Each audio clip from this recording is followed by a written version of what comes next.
महाराज श्रेणिक अपने महल के झरोखे के ऊपर बैठे हुए थे। बरसात का समय था। अमावस्या की काली रात। एक व्यक्ति लंगोट लगाए, शरीर के ऊपर मात्र एक लंगोट लगाए, नदी की बाढ़ में आई हुई लकड़ियों को संग्रह करके सिर के ऊपर रख करके रात्रि में ले जा रहा था। रानी चेलना ने कहा कि स्वामी, क्या आपके राज्य में इतने गरीब लोग हैं? अमावस्या की रात है और बेचारा इतना गरीब है, लंगोट के अलावा इसके पास दूसरा वस्त्र नहीं है। लगता है इसके खाने का कोई इंतजाम नहीं होगा, इसलिए बेचारा नदी में बहती हुई लकड़ियों को सिर के ऊपर रख कर के रात में ले जा रहा है। इतने दरिद्र लोग आपके राज्य में रहते हैं, फिर आपका राजा होने का क्या मतलब है? राजा को अपनी प्रजा का पूरा ध्यान रखना चाहिए। महाराज श्रेणिक ने कहा, महारानी चेलना, मुझे आज तक इस व्यक्ति के बारे में पता नहीं है। आज तक मैंने ऐसा कोई व्यक्ति अपने राज्य में देखा नहीं है। हो सकता है ये व्यक्ति मुझसे अनजान रहा हो। तुम विकल्प मत करो, सुबह ही मैं इसको राज्यसभा में बुला करके धन दान से संपन्न कर दूंगा। इसको जो आवश्यकता होगी वो दे दूंगा। महाराज ने सुबह सुबह उस व्यक्ति को पता करके बुलवाया।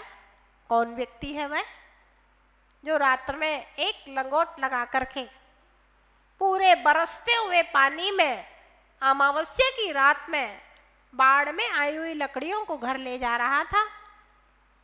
उसको बुलवाया गया। पूछा महाराज ने कि भैया, तुम इस प्रकार का कर्म किस लिए कर रहे हो? बोला, महाराज, मेरे पास बहुत सारे पशुओं की जोड़ी है। मेरा शौक है पशुओं की जोड़ी का संग्रह करना। बस एक घोड़े की जोड़ी नहीं है, एक घोड़ा कम है जोड़ियों में। बस मेरा अंतिम लक्ष्य वही और रह गया है। मुझे अपने घोड़े की जोड़ी पूरी करना है, इसलिए मैं इतना श्रम करता हूँ। महाराज ने कहा, बस एक घोड़ा चाहिए ना, आप मेरे अस्तबल में जाओ और तुम्हें जो घोड़ा पसंद हो वो ले आओ। गया, घूम काम के वापस आ गया। बोले, महाराज, जैसा घोड़ा मुझे चाहिए वैसा घोड़ा आपके अस्तबल में नहीं है। महाराज आश्चर्यचकित हो गए। मेरे अस्तबल में ऐसा घोड़ा नहीं है जैसा इसका घोड़ा है। महाराज ने कहा, मैं तुम्हारा घोड़ा देखना चाहता हूं। कैसा घोड़ा है तुम्हारे पास? मंगवाओ उस घोड़े को।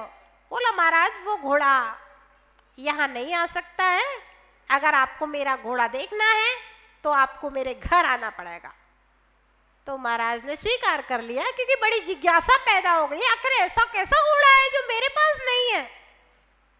महाराज उसके घर जाते हैं, स्वागत करता है वह महाराज का, और वहां ले जाता है जहां उसका घोड़ा था। गेट के अंदर गेट, गेट के अंदर गेट, गेट के अंदर गेट, और नीचे तहखाने में महाराज को प्रवेश कराता है। जाते हैं महाराज, चारों ओर देख करके आश्चर्यचकित हो जाते हैं। सोने के हाथी की जोड़ियां जिस पर रत्न जड़े हुए हैं, स्वर्णमयी मयूर की जोड़ी, सोने का कुत्ता, सब पशुओं की जोड़ियां सोने की बनाई थी। उसका घोड़ा भी सोने का बना था और उस घोड़े के ऊपर रत्न जड़े हुए थे। महाराज श्रेणिक के आश्चर्य का ठिकाना नहीं रहा। सोचते हैं, इतनी संपत्ति तो मेरे राज खजाने में नहीं है। इतनी संपत्ति मेरे पास नहीं है जितनी संपत्ति इसने संग्रह करके रखी है इन पशुओं के रूप में। और एक लंगोट लगाए रात में, बरसात में, गीली लकड़ियों को सिर पे रखने का श्रम कर रहा है ये व्यक्ति। महाराज तो आश्चर्यचकित हो गए।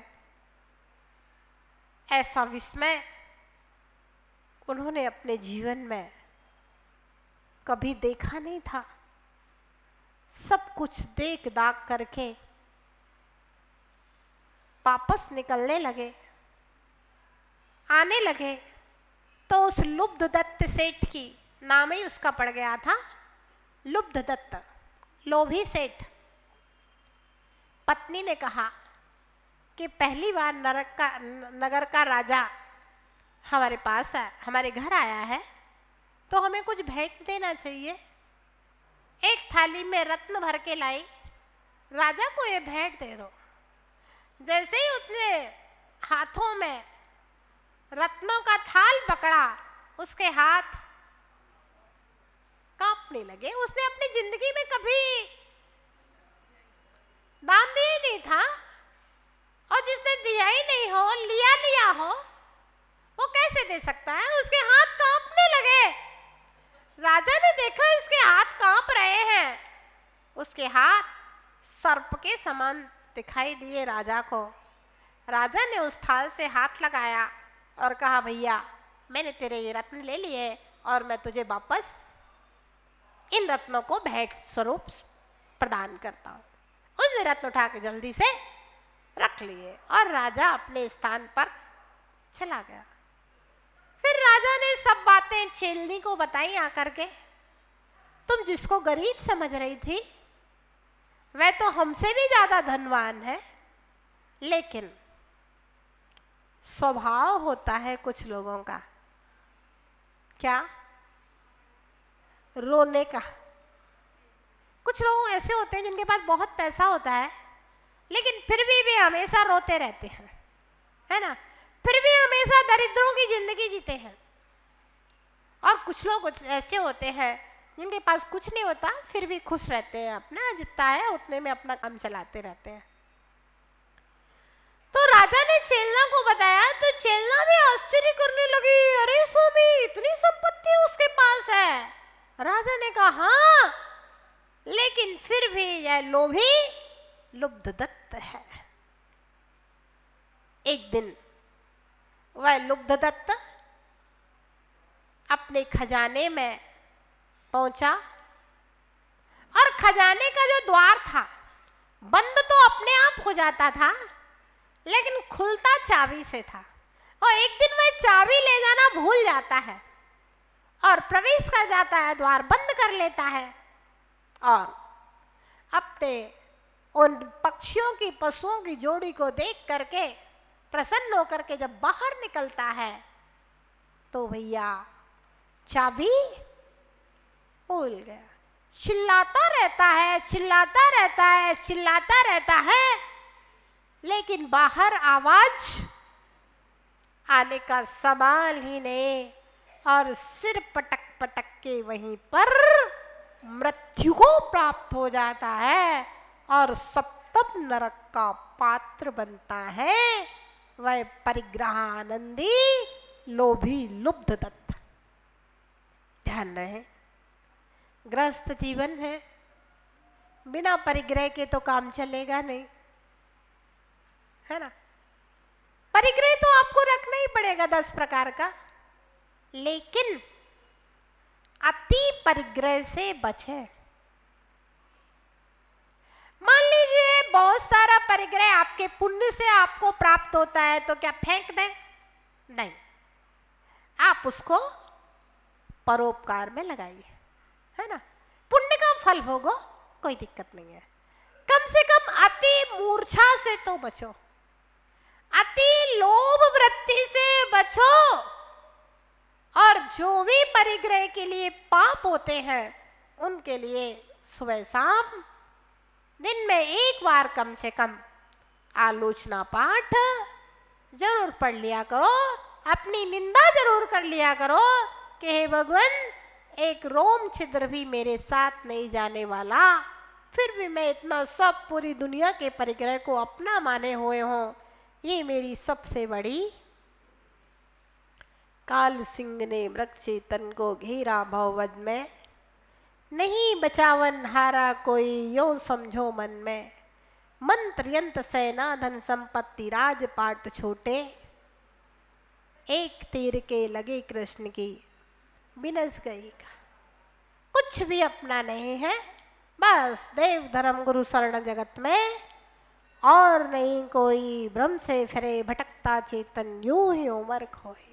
तो कहा परिग्रह संचय तो तुम्हें करना ही पड़ेगा, परिग्रह के बिना काम ना चलेगा, लेकिन जहां पर अति परिग्रह की भावना होती है, बहुत संग्रह करके भी खर्च नहीं कर पाता है, बहुत संग्रह करके भी अपना जीवन अच्छे से नहीं जी पाता है, बहुत संग्रह करके भी मुट्ठी भर भी दान नहीं कर पाता है, ऐसी जहां पर अति परिग्रह और अति आरंभ होता है, वहां पर कृष्ण लेस्या का रौद्र ध्यान नियम से नरकगामी जीव को बना देता है।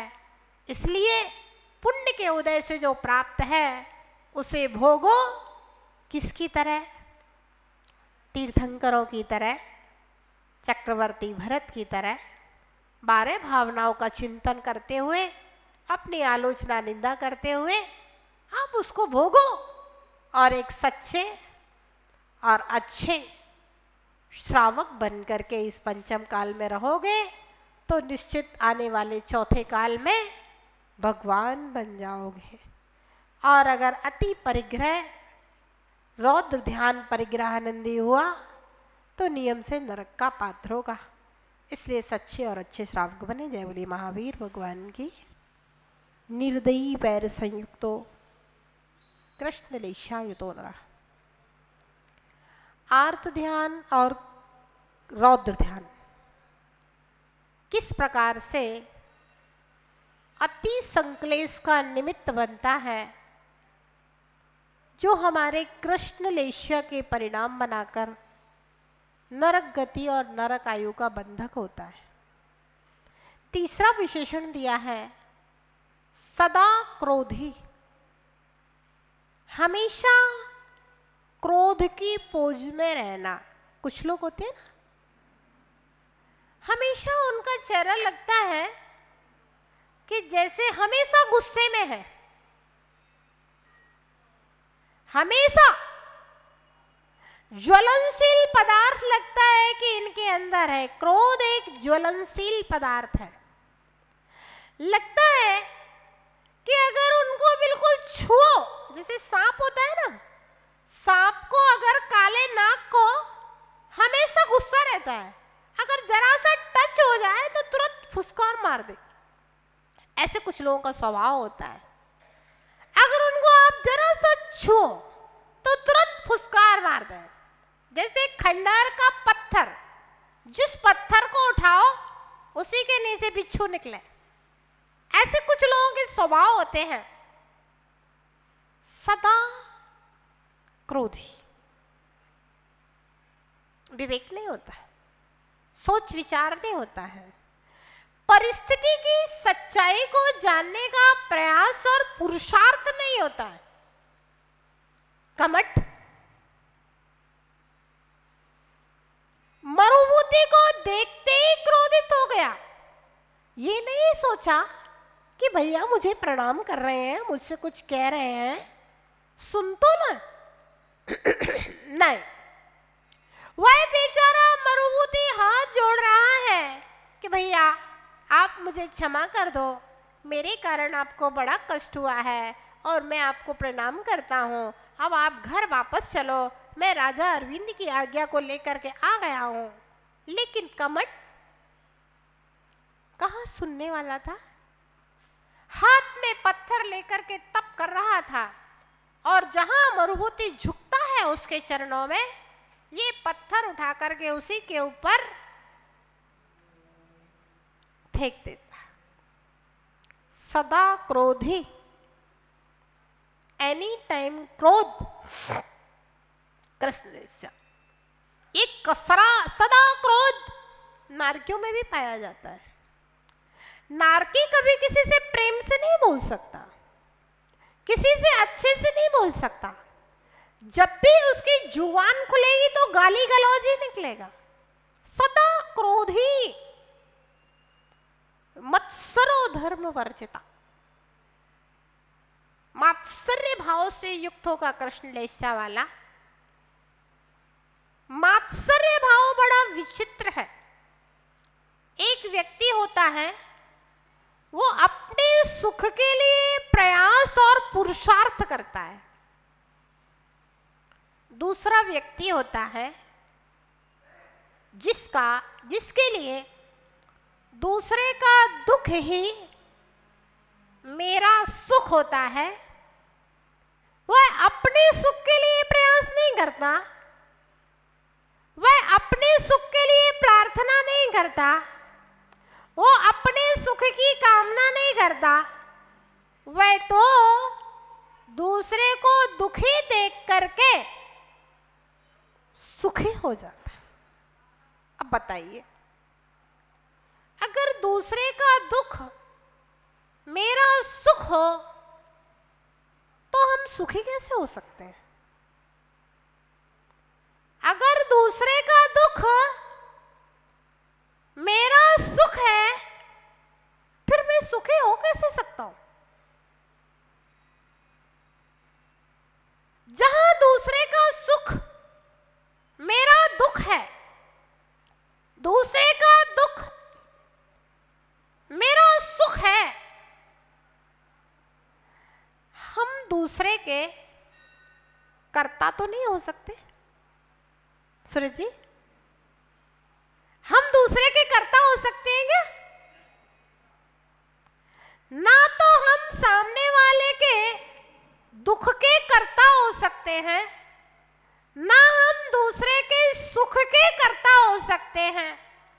फिर दूसरे का सुख मेरा दुख हो और दूसरे का दुख मेरा सुख हो